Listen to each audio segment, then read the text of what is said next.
he would very largely have interpreted as the machinations of Western powers, which I think was quite wrong.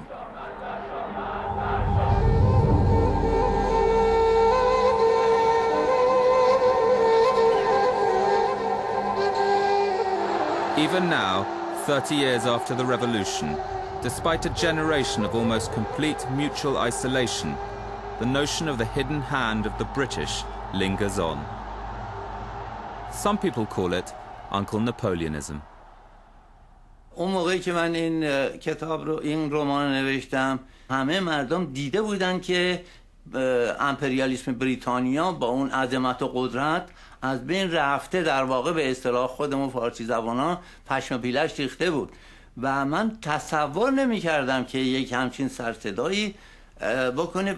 منتها این آرزه که من به سبک گرفته بودمش و سنگین‌تر از اون بود که من گرفته بودم، بعد از انقلاب به خصوص دیدم که خیلی شدید و غلیظ وجود داشته و وجود داره. یه طبقه‌ای که عجیب و غریب به خلاف عقل و منطق تصور کرده بودند که من خواستم واقعا بگم که واقعیت داره، هر اتفاقی در مملکت میفته کار انگلیس هاست.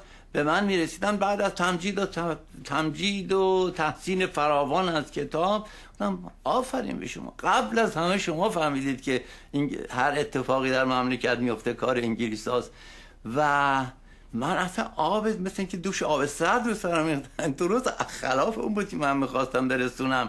خیلی ما تاریخی فکر میکنیم، تمام مدت سابقه همه چی رو نگاه میکنیم، این به این دلیل داره اتفاق میفته، اون به اون. قدیم هم همینطور بود، من فکر میکنم تا یه حدی. حتی محمد رضا شاه هم من فکر میکنم همین باور داشت، حتی مصدق هم همین باور داشت. میدونید، یعنی رجال معاصر ما هم این تصور داشتن، ولی یه چیز خیلی عمیق شده تو ذهنیت ایرانی.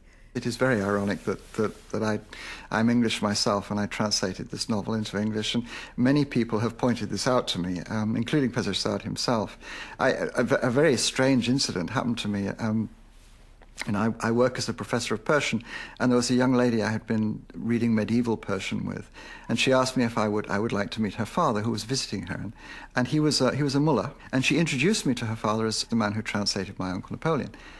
And he looked at me and he obviously thought, well, here's a fraud. And he said, you didn't translate My Uncle Napoleon. My Uncle Napoleon was written by the British Secret Service. And Iraj Pesisar translated it into Persian. You didn't do the English. And he was obviously convinced that this was true. مشخصم به نظر تو کی آقا رو مسموم کرده؟ والا آقا دروغ چرا؟ تا قبل ما خودمان به چشم خودمان چیزی ندیدیم، اما خاطرمون جمعه که انگلیسی ها آقا رو چیز خورش کردن. خلاصه فرمودید به عقیده مشقاسم امپراتوری انگلیس آقا رو مسموم کرده. کی؟ امپراتوری انگلیس؟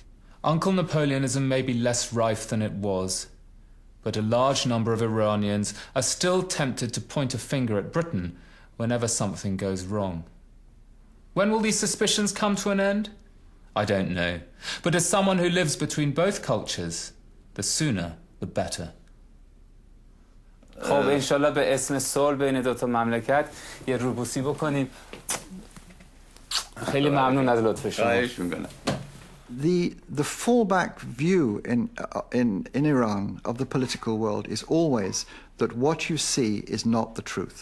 There's always something underneath it. This is very, very deep in the Iranian take on world politics.